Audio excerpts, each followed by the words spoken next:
Okay? Sakit ng ng braso. Para ako nakipagpunong braso. Ayan. Putik.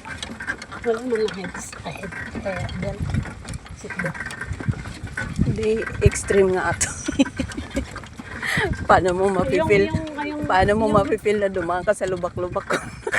Yung alaga ko rin nagkakabayo yan ate, kaso tinigil niya nung hinulog siya ng kabayo. Hindi ka pwedeng tumigil. Pag nahulog ka, hulog ka Sabi lang. siguro ng kabayo, buwisit ka, maarte ka, sabi niya. Iyak siya nun eh. Galit na galit sa busa. Mas maganda ang kabayo, bro. Bakit? Hindi ka aapakan sa kabayo pag nahulog ka. Kahit sa harapan ka niya mahulog. Hindi ka aapakan, pero pag kalabaw, nahulog ka sa kalabaw, apakan ka talaga, putik.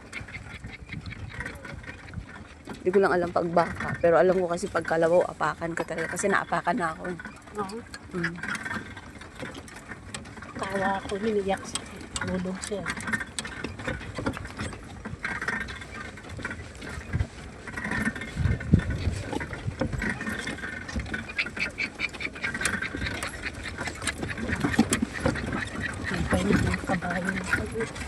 Pero mas ayoko ganyan yung family. Ay, gulfi, gabor. Hina?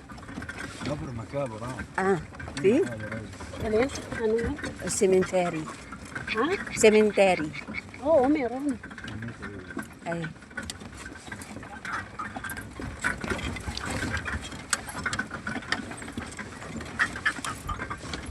Pinagis na yung kami sa kabibig.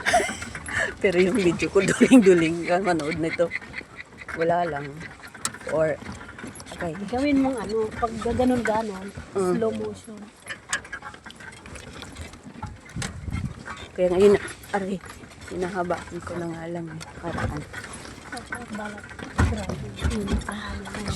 Ang bagal maglakad. Uy, kasi nakasunod siya sa atin eh. Hindi yung mga nakasakay ba? Oo. Kasi ginawa niyang payong yung camera niya. Oh. Salbahe din itong may-ari na to. Salbahe din itong may-ari na to. Ginawang payong yung alaga niya. Siguro bumaba na yung ano mo, sakay niya. Wala na, yung tissue ko hindi ko na nalagyan ng tubig. Mauuntog ako pag di ako pumati.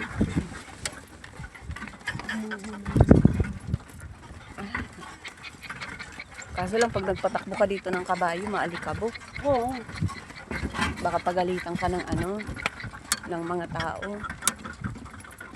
Kasi mag-iiwan talaga ng alikabok ng kabayo eh. Kung pa nga lang naglalakad, balik.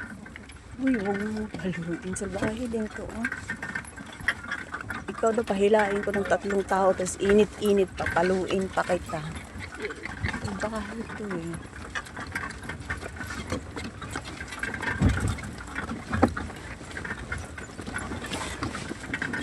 Yung akala kasi nila, tumatakbo yung kabayo dito Gusto sa ko lang yung ano, magpa-picture lang na nakasakay ng kami. Kala mo lang, init-init na ikutin mo yan. Okay. Diba? Mm.